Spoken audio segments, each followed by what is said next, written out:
Hey guys, Joshua here, and today we're going to be taking a look at the ASUS Zenbook Pro Duo.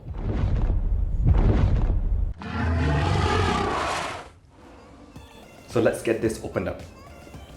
So I'm just opening up the cover, and the very cool thing is, I'm not sure if you can see it on camera, but when you open up the box, it actually has this hinge mechanism that also lifts up the laptop slightly so that you get it propped up.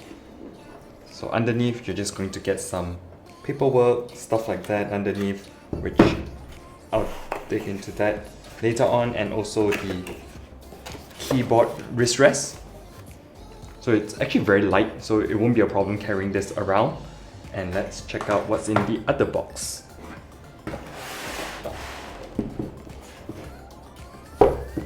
In this box you have the charger, and it actually looks a bit hefty. It's actually pretty big.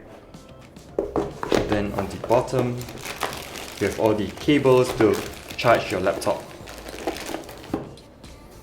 This has got to be one of the most interesting laptops that I've tested in a while, and for the time being I'm not going to go into a fully detailed review, but more on my thoughts on this. First up, I have to give props to ASUS for designing this. This is the touch bar that Apple should have made. I love my MacBook for editing and Apple in general, but that touch bar is just, well, useless when you compare it to the ASUS ScreenPad Plus, which is this secondary screen located just below the main screen and above the keyboard. After using this for multitasking when on the go, which basically consists of a lot of tabs open while I type up my script or change music, watch YouTube videos, do some research, this has been a breeze to use and it's legit convenient. Usually I would either have to sacrifice some real estate on the main screen by having 2 to 3 tabs open side by side, or I would use my iPad as a secondary display. But with the Zenbook Pro Duo, it's all integrated into a single laptop. I know 2019 has not come to an end yet, but this laptop is most probably going to be the best laptop of the year and is definitely a game changer.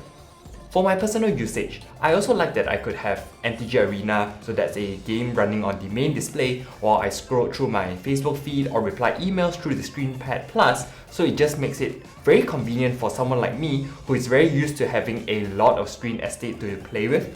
Because I use a 34-inch ultra-wide monitor on my main PC, and it isn't perfect because even though the ScreenPad Plus has a matte finish, I have had some glares on it, and I also wish that there was a way to prop the screen up at an angle, because when I lean back while watching a YouTube video or while I was playing MTG Arena, which only needs a mouse, the ScreenPad Plus is unreadable. I wasn't able to read any messages whatsoever. There are going to be a ton of use cases for this. Everything from your video editing, where you can have all your different tab windows open on the ScreenPad Plus, to editing photos in Photoshop or Lightroom, and you can have your palettes and controls located there so that the main display can be filled up.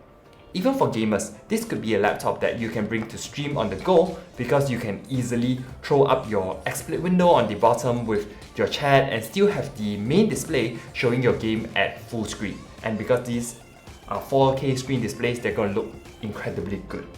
With an Intel Core i9-9980 HK processor and an NVIDIA GeForce RTX 2060 on the inside of this laptop, you don't need to worry that you need any more power in this. And the keyboard has a very nice touch to it. I got used to typing on it very quickly, but what I couldn't get used to was the trackpad, because it's located on the right side. I'm so used to having the trackpad on the bottom that I instinctively reach towards there for the trackpad, but when I'm using this on a table, I generally use a mouse, so it wasn't a big problem for me. Oh, but I will say this, the audio from the speakers aren't the best, so get a pair of good headphones if you want to watch videos or game with good sound. So overall, for me personally, I really like the Zenbook Pro Duo. I would definitely recommend getting it if you have the money to spend on this, because this is going to be pricey. Yeah, but if I had that extra cash, I would definitely be purchasing one of this, because like I said, the ScreenPad Plus is just legit amazing. Anyways, that's it for the video. Do let me know your thoughts on the Zenbook Pro Duo. Is it the future? Do you think more companies will be kind of like copying something like this? I would love to hear from you. Anyways, remember to like and subscribe for more tech and gaming videos. Hit the notification bell to get notified when new videos come up, and I'll catch you in the next one. Ciao!